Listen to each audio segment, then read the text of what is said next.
туристами быть так весело. А что было дальше, Симка? Ой, мы чуть не заблудились. Не может быть, как страшно. Да ладно, я пошутила. Смотрите, полянка! Ой, это ведь та самая поляна, о которой я вам рассказывала.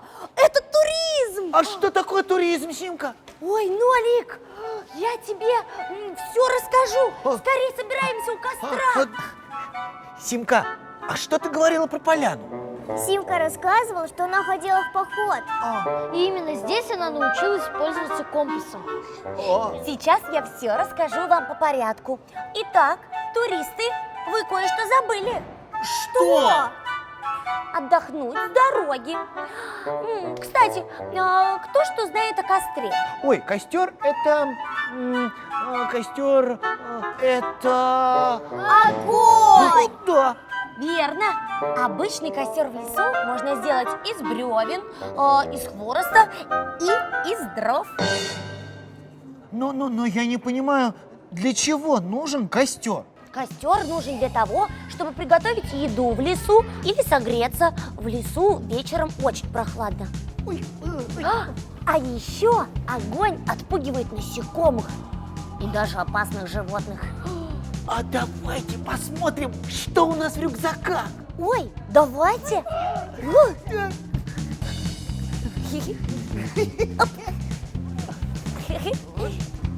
Так, ну-ка. О!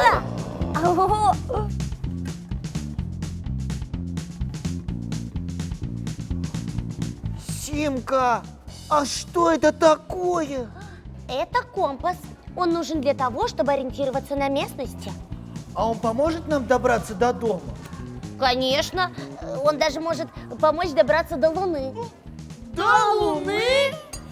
Шутка! Кстати, а хотите, расскажу, как пользоваться компасом? У нас ведь вся ночь впереди. Хотим.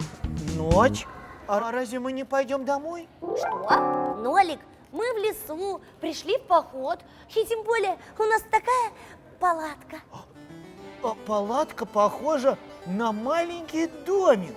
Верно. Палатка – это временный домик туриста. А нам там точно хватит места. Конечно, хватит.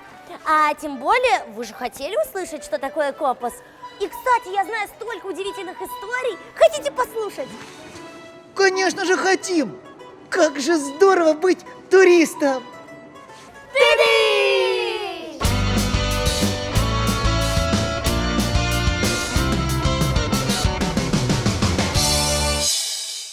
Ну что, малыш, тебе понравилось? Тогда нажми на экран и смотри дальше.